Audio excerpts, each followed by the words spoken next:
Good morning. Handaki laiba Haftagi ko Pendulum Dowsing yengase aduga card ki message ape yengase ko ado sida Pendulum se ekeno masum khanse ko aina khaliba poto karma matamda oigani or oiroi kari energies lakke ko hide crystals sida laise rose quartz ne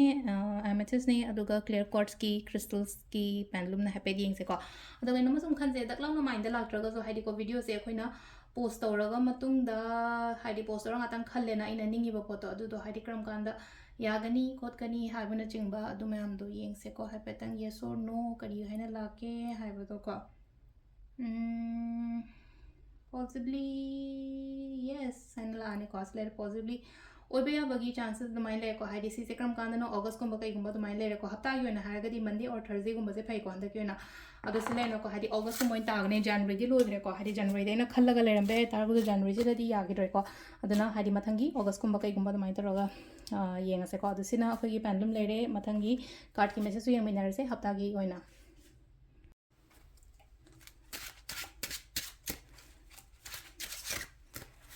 lere ko akhoi card ki message se ai card tare trying to lothoke rashi gi oina yengase handaki thagi keno tawboda so haidi ipok numit ki oina yengrabne na ko hajik na mo haidi card trying to jidagi isa gi rashi ma pado hape yengase ko ahum mari manga taruk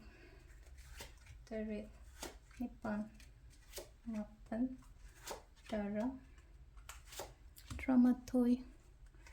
trying to ko do ahamba mesh rashi gi yengase ko mesh rashi gi na kari message la ke hab da yengase ko mesh rashi gi na sida lai se akoi ko aina khallaga tauge haina khaliba ningi ba poto hai tara ko se leje pangthok da na lai se sida pangthok da lai se haidi pangthok piyo to biyo ko piyo on hari ko haidi brush rashi gi na handak ki hafta se yam nuai gani ko nuai gani haba nushi chana lai ba khot pa ma thabai khang tawru bada kana ba pichang sa dum lak pa ko pa mai to lai ko mathangi kaino mithun rashi gi na se lai se start tauge haina khaliba thaba ano ko pa ho pha gani ko handaki wiki oina chatpa oiro hobo oiro ama oiro ko mathangi karkat rashi gi hadi puni nushi bai ko khatang emotionally down chatpa khotpa ama khara face tawgani ko yamna hadi sajira akiba phawbo ko pa sum mayam se nungai taba lai kholen hairaga di ko yaringai kaino gumba tawbiba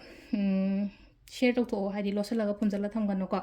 aduga mathangi kaino ko akhoi gi singara sina hadi rule taw ko handaki mingon da rule taw ba hairaga di hadi minanga mangano ai noina kaino tawraga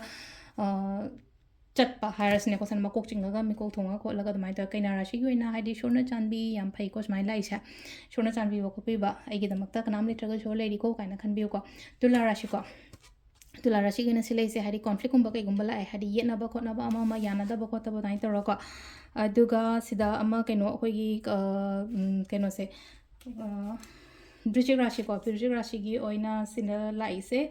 kaino oina lai ko aina khanba aina ningiba kholiba adudo phangba thungba khotpa adumai do lai ko manifestation oiro aduga aina aningba pamba gumba kai gumba aduma mayam do thungba odmai lai ko dhanu rashi ge na sido sulai na ko start to ge chatke haina khaliba poto chatpi ba ko aduga makar ko pesang sa phajana organize obiyo ko hadi gyan tana adumai na sina biba ko kumbha rashi mingonda kai runo ai gi damak ta phabadum la kani ko last ki akhoi gi min rashi ge na se lai se yamna keno tauna akhoi gi imung manu nushi chana leiba khotpa mai taro lai ko sisna akhoi gi keno oire rashi gi matung ina ko handaki hafta gi tarot card reading ko ma thank you